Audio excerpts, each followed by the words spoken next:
Right, I'm going to show you some tricks that I use to increase farming potential, whether that be for golden bullet or just general leveling. So here we have a convoy making its way up and to the left past that territory control point. Then here we have another convoy coming up, going past the exact same territory control point. We also have, slightly to the left of it, another territory control point. Most people would go to the safe houses and do the convoys individually. What I'm going to suggest you do is head to the territory control and basically do all of them in one go. Now if you're using something like an Eclipse build, this is also very easy, and depending on how you want to work it, it's potentially also going to be quicker in the long run. Just kind of semi-waiting, don't mean actively waiting, obviously do things in the middle, but if you see something like this, rather than rushing towards the resource convoy, give it a minute. It might go past somewhere where you can do 2 events in one go. So as we can see, I'm now running towards the convoy, got the territory control just on my right, and the convoy is basically directly ahead of me. Ideally, I wanted to do the territory control beforehand, but I was too busy showing this in a video. So all we're going to do is just going to ping the convoy, get rid of them, because we're farming golden bullet as well. Hopefully this will spawn the next group, which come out on the door on the right hand side, which is where I'm heading now. I spent way too much time doing this to know where all the friggin' spawn points are. Luckily, as long as we don't go too far forward, we won't aggro the territory control point at the same time, so we can just sit here and just casually burn these guys to a crisp. Now, the reason I bring this up is because not too long ago, I posted a picture of me getting 103 stars in like 90 minutes of play.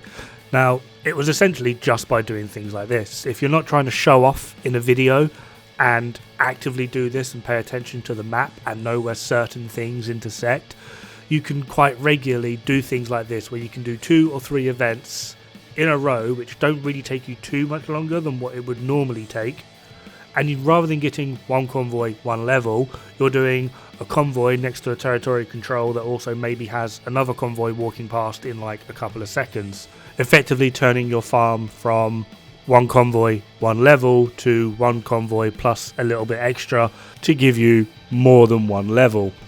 Out of doing this, I did 2 convoys, 2 territory control points, and I got 3 levels out of it. They're all right here. I'm not really wasting any time. It's pretty efficient. I'm not fast traveling anywhere. Right here in this spot that I am sat right now with my character, I have 2 convoys and 2 territory controls for me to absolutely bully with a flamethrower. Obviously made easier with golden bullet. Now, the reason I bring this to people's attention, because part of me kind of feels like people should know this anyway, but I'm always amazed about what people don't actually know in this game, and I find it sometimes shocking. The reason I'm bringing this up is quite simply, a lot of people would say I have no life and I sit on this game 24/7. Now, it pains me to half argue this, it doesn't at all, but yes, I have no life, but no, I don't actually live on this game. If anything, as it stands right now, I am playing RimWorld and Dawn of War, heavily modded of course, more than I am playing Division, like a lot more in fact. I potentially play Inquisitor Martyr, probably no one's heard of this, probably at the same sort of rate or level that I play Division 2. The difference really is just the simple fact that I just have a lot more knowledge in Division 2 than I do some of these other games.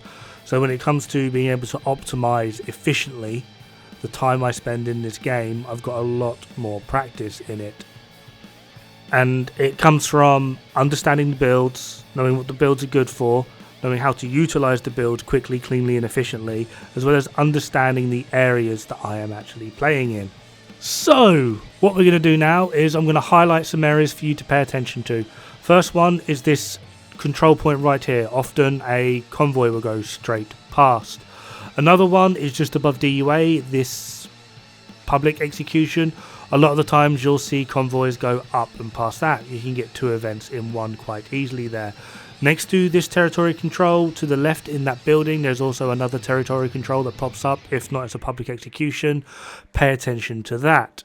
Next up, not for the faint of heart, is where this propaganda outpost is. Sometimes a convoy will come from one of these two control points and you can meet up with it there. The reason I say it's not for the faint of heart is sometimes there is a world boss. This territory control right here, as you can see, there's a convoy going right past it as we speak. And with all of these, typically, if you hit them both at the same time, all the ads will come out the same place. With these two, there's a door right where my mouse was, where they will all spawn. So you can pretty much use something like an Eclipse build to absolutely burn them. Obviously, we have these two areas here, which I did show at the start of the video. There is this one above the bank heading from the control point on the left, or the one on the right, which is hyenas. They will typically meet up at that propaganda outpost. To the right of Grand Washington Hotel, there's a territory control that sometimes has a convoy go past it. Pretty much everything in East Mall, as you can see here, all lines up and meets with each other. You can near enough do like a full-on run from one end to the other and just hit everything. There's so much going on. It's a really good place to farm EXP. However, it is also a very good way to get yourself killed pretty damn quick. So, just to show and finish this off, we're just going to do this territory control with this convoy. First of all, we're going to try and ping these, but I missed just because they are extra ads, not meant to be there. Get them out of the way. So just going to aggro the territory control point, then deal with the ads. I'm going to get sniped. There we are. And from here, we're able to just ping things and move around. Once the fire starts spreading, it pretty much does become GG. Simply just because spread, damage, owies, lots of burns. Now, the good thing about this area here is the ads will spawn over by one of these trucks, which is where the convoy is as well, which means I can deal with them near enough simultaneously. Now, obviously, things do not always go to plan simply because you're now aggroing two events at the same time. Things do move around a lot and it can get pretty hectic. This is one of the reasons why I would argue if you're going to farm in this sort of strategy, try and use Eclipse. 1, it hits everything in a large area. 2, it does CC things.